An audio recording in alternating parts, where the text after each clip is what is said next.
Bismillahirrahmanirrahim. Assalamualaikum warahmatullahi wabarakatuh. Bismillah, alhamdulillah, salatu wassalam ala sayyidina rasulillah. Allahumma salli wa sallim ala sayyidina Muhammadin sahibil bushra salatan tubashirna biha wa ahlana wa auladana wa jami'a masyaikhina wa muallimina wa talabatana wa talibatina min yaumina hadha ila yaumil akhirah. Teman-teman yang dirahmati Allah Subhanahu wa taala, syukur alhamdulillah kita bisa mengkaji kembali daripada kitab Riyadhus Shalihin karangan Imam Nawawi, masih seputar bab taubat, hadis yang ke-20. Qala mu'allif rahimahullahu ta'ala wa ardah, wan Abi Sa'ad bin Malik bin Sunan Al-Khudri radhiyallahu anhu, dari Abu Sa'ad bin Malik bin Sunan Al-Khudri radhiyallahu anhu, semoga Allah meridhoinya,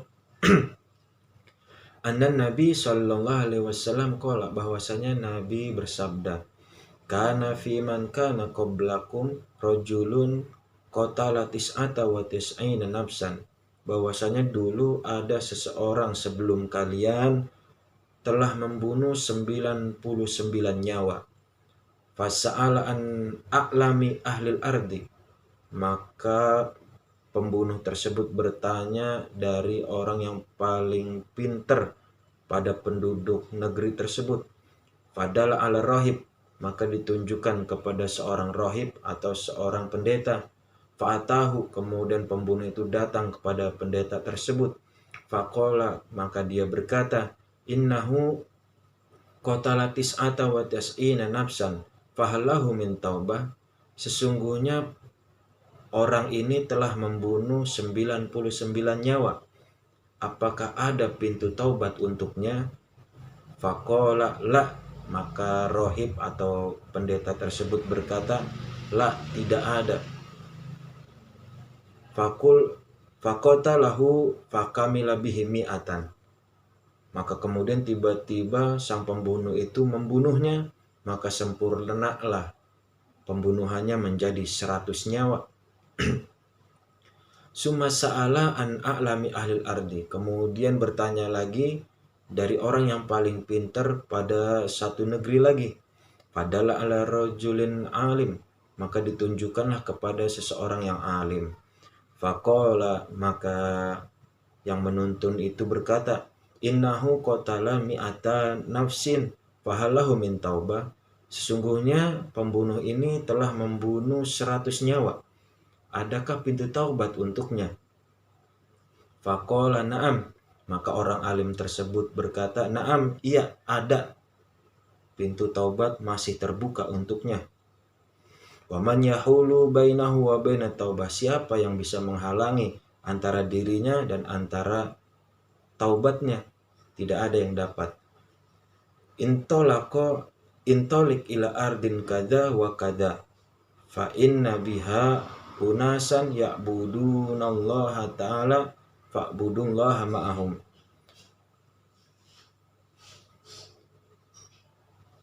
Pergilah kamu kepada negeri ini dan ini, sesungguhnya di sana ada beberapa orang yang menyembah Allah, maka sembahlah Allah bersama mereka.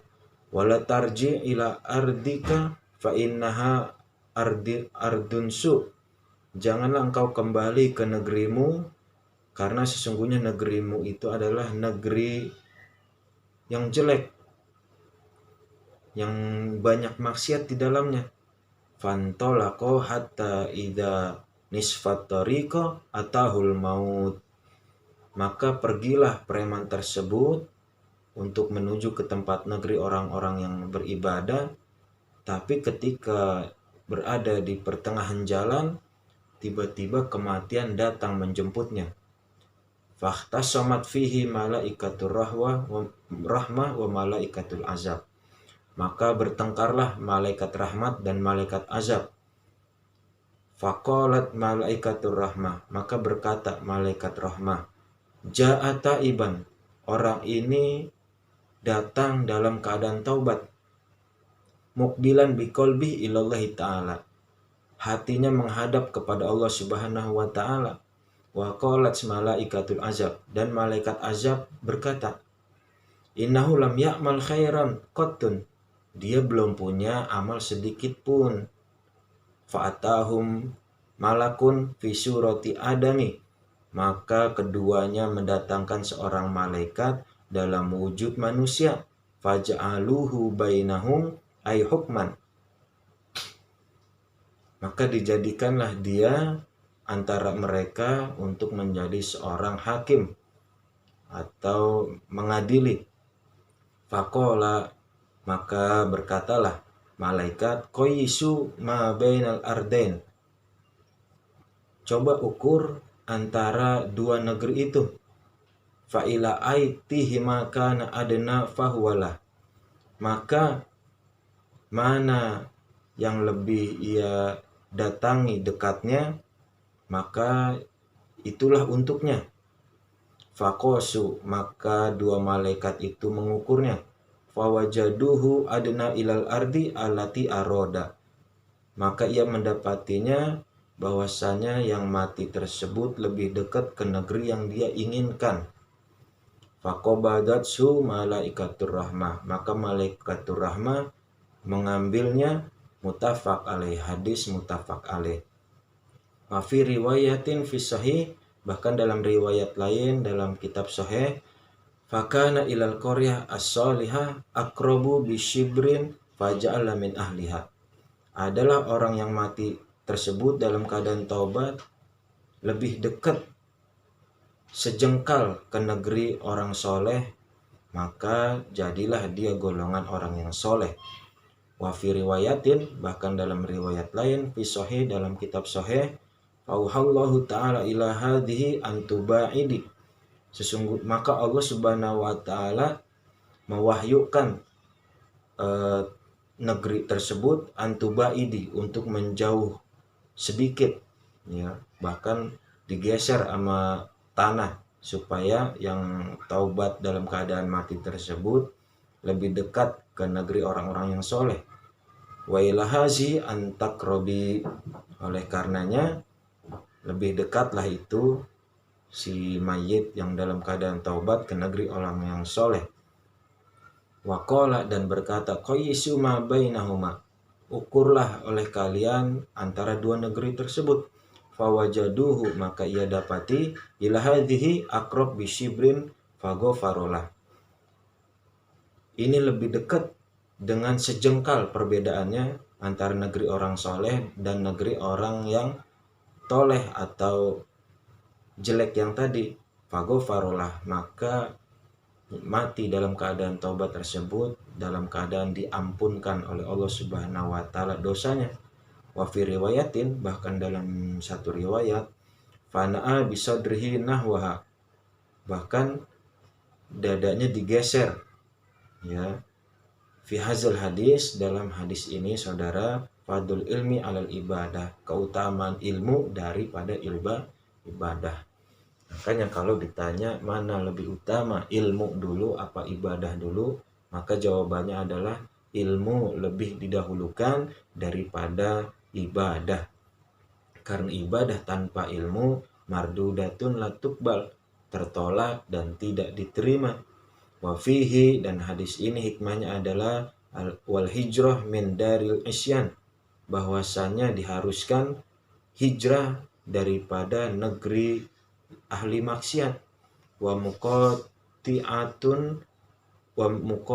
ikhwanisu, dan hendaknya memutus teman-teman yang jelek, teman-teman yang buruk. Wastibdaluhum bisuhbati ahlil khair wassalah, dan mengganti mereka semua dengan sahabat-sahabat yang ahlil khair dan orang-orang yang soleh. Wa fihi, dan hadis ini juga dalil sebagai bukti ala annal qadi, bahwasanya seorang qadi, seorang hakim, idza ta'aradatil aqwalu indah, apabila berselisih pendapat baginya, yahkum bil qara'in, maka dia harus menghukumi dengan qara'in atau qarinah-qarinah yang jelas atau indikasi-indikasi yang jelas. Nah, biasanya itu diketahui oleh para hakim-hakim karena mereka pasti bekerja secara profesional. Oleh karenanya tidak boleh menghukumi sebagai seorang hakim dengan melindungi siapa yang membayar dia, tetapi dia harus menjelaskan sebagai seorang hakim tentang korinah-korinah atau indikasi-indikasi apa saja yang menyebabkan orang itu benar atau salah. Wafihi, dan bahkan dalam hadis ini hikmahnya adalah anna zunub, bahwasanya dosa, wa in azamat, andai kata besar, fa'afullaha azamu minha, maka ampunan Allah itu lebih besar daripada dosanya, saudara. Satu kali saja ampunan Allah itu lebih besar daripada dosa-dosa sebesar apapun, membumbung sampai langit atau sebanyak buih di laut. Wa anna man sadaqa fi taubatih, bahwasanya siapa dia yang benar dalam taubatnya, taballahu alaih, maka Allah akan menerima taubatnya. Walau lam ya'mal khairan, meskipun dia belum beramal sedikit pun akan kebaikan. Idza azima ala fi'li, apabila dia berniat untuk melakukan amal soleh. Nah, saudara yang dirahmati Allah Subhanahu wa taala, pintu taubat akan selalu terbuka untuk kita semua. Oleh karenanya wala tayasu mir rahmatillah, janganlah kamu berputus asa dari rahmat dan kasih sayang Allah Subhanahu wa taala. Sesungguhnya taubat seorang hamba akan selalu diterima oleh Allah Subhanahu wa taala. Demikian yang bisa kita kaji kali ini. Mudah-mudahan bermanfaat dan mudah-mudahan dalam kehidupan kita sehari-hari dapat kita praktikan keseriusan ketaatan ibadah kita dan juga taubat kita kepada Allah Subhanahu wa taala, dan semoga kita dapat menghapus segala salah dan dosa kita dengan istighfaran dan juga taubatan. Usi nafsi wa iyyakum bittaqwallah. Assalamualaikum warahmatullahi wabarakatuh.